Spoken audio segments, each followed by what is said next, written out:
Nicolas Maurice, bonjour. Bonjour Philippe. Alors tu fais de l'astrologie, de la numérologie, tu fais pas mal de choses. J'aimerais que tu m'expliques un petit peu ce que tu fais. Oui, naturellement. Alors moi je suis astrologue, numérologue et praticien Reiki. Donc c'est trois activités qui régissent mon quotidien. Et quand je parle d'astrologie, je parle automatiquement aussi de numérologie. C'est différents leviers de compréhension de soi qui s'interprètent à partir d'une date de naissance, d'un lieu de naissance, d'une heure de naissance. Et pour la numérologie, on va rajouter toutes les lettres qui composent le patronyme de naissance.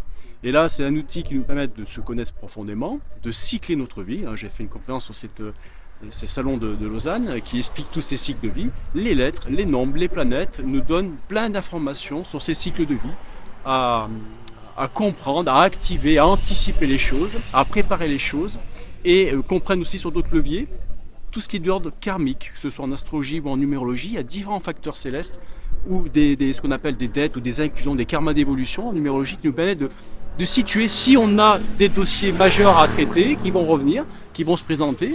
Et donc je pratique ces deux leviers en permanence. Je précise aussi bien pour une personne morale que physique, c'est-à-dire on peut travailler sur une société, on peut travailler sur la personne, on peut travailler sur un couple. S'il y a un acte officiel du couple, par exemple le mariage, il y aura le thème d'une personne, puis de l'autre personne, et le thème commun, qui lui aussi va connaître son cycle.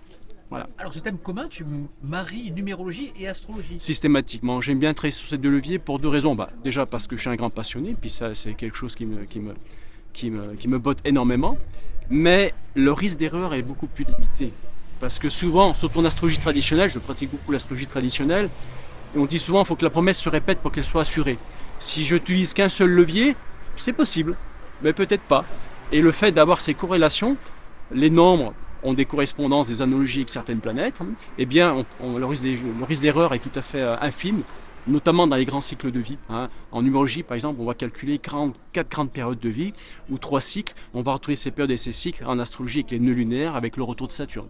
Alors tu retrouves les mêmes choses dans l'astrologie et Ouais. numérologie, ou alors ça se complète par moment? C'est transversal, c'est un autre levier de lecture. Quand je fais de la tarologie avec la numérologie tarologique, c'est pareil, c'est un autre niveau de lecture, mais qui dit les mêmes choses au final. C'est des correspondances. Il y en a qui seront peut-être plus focus que sur les nombres, d'autres que sur l'astrologie. S'ils maîtrisent bien le sujet, il n'y a aucune difficulté. Même dans l'astrologie, il y a différents courants. Tout le monde maîtrise tout le monde a sa propre fibre. Si ce que j'expliquais lors de la conférence, ceux qui utilisent l'astrologie indienne ou sidérale, ils vont travailler sur les constellations. L'astrologie tropicale, on va travailler sur les signes, qui est tout à fait différent parce qu'il y a 24 degrés de différence. Et les matrices s'interprètent différemment, mais elles nous donnent le même résultat. Alors toi, quelle astrologie tu utilises? Principalement la traditionnelle, avec le mode tropical. Et dans ce mode tropical, j'ai un petit œil quand même sur l'indien et sur le sidéral pour certains points, pour voir certaines choses, et puis confirmer. Et dans l'astrologie tropicale, on peut, ce qu'on appelle, domifier le ciel de différentes manières. Actuellement, depuis plusieurs années, j'utilise le système Placibus, mais de temps en temps, j'aime bien utiliser ce qu'on appelle la domification zodiacale. C'est une vieille domification qui nous donne un petit peu, si tu veux, 30 degrés du signe, 30 degrés de la maison. Et ça me permet d'avoir d'autres choses sur les secteurs de vie, de comprendre. Notamment quand j'utilise ce qu'on appelle les chronocrates, les maîtres du temps. Donc là, quand je les utilise, je prends cette vieille domification et j'ai beaucoup plus d'informations sur les secteurs de vie. Et j'ai de la datation aussi, c'est ça qui est intéressant. C'est toi qui as inventé cette méthode de mélanger la numérologie et l'astrologie. Enfin, ta méthode en fait. C'est une méthode que tu C'est as vrai qu'avec le temps, je pense que adaptée oui, à c'est ce que tu vrai. voulais faire. Alors, au début, c'est l'astrologie qui est venu en premier. Le Reiki est venu après. La numérologie est venue soudainement aussi, et ça a été bluffant. Il y a un côté très concret dans la numérologie, les nombres. Quand je fais des formations, j'ai pas le même public en numérologie qu'en astrologie. Après, il y a la curiosité, peut-être qu'il faut une bascule à l'autre. D'accord. Les nombres, très rapidement, tu as plein d'informations. L'astrologie, c'est plus profond.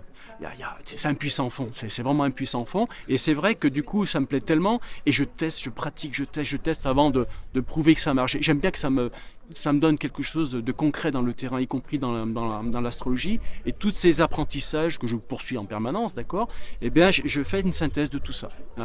Une étude comprend tous ces facteurs.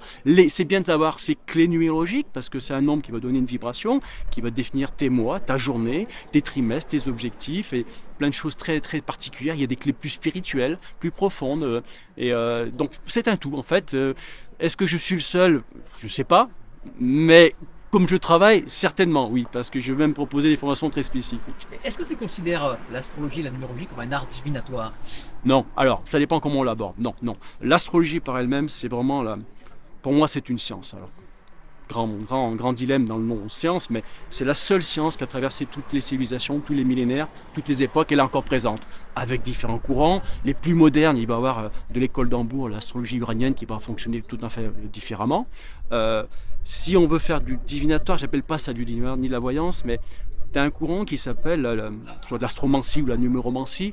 On va utiliser ce qu'on appelle de l'astrologie horaire, où sur une question donnée, on va questionner le ciel pour avoir une réponse. Mais peut-être que le ciel ne donnera pas la réponse, ça veut dire que soit que la question est mal posée, soit c'est pas le moment de répondre à cette question. Voilà. Mais on n'est pas dans la divination. Après, la lecture d'un thème, à force de pratiquer, tu as des choses, on va dire, plus de l'intuition. Voilà, c'est tout un jeu c'est des notes musicales qu'il faut interpréter avec des maîtrises planétaires et au fur et à mesure, hop, d'un coup d'un seul, tu sais qu'il était l'ascendant, il est né à telle heure, tu situes la domification du ciel, et ben une balance, et ben elle sera peut-être pas totalement en balance parce que son soleil il est ici, il était dans tel décan, dans tel terme qui va donner d'autres valeurs, sa maîtrise elle est ici et en fait on est tous différents. Donc non, moi je ne pense pas que ce soit de la divination. C'est mon point de vue, hein, après voilà.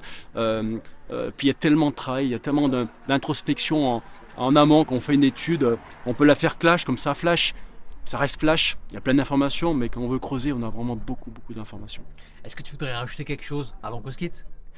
Eh ben, que j'étais heureux de te rencontrer, parce que je t'ai vu sur les chaînes, mais je t'ai jamais vu de mon vivant, donc c'était un vrai plaisir de te rencontrer et de vivre ce salon qui était super sur Lausanne. Ouais. Merci beaucoup. Merci, Ciao. Au revoir.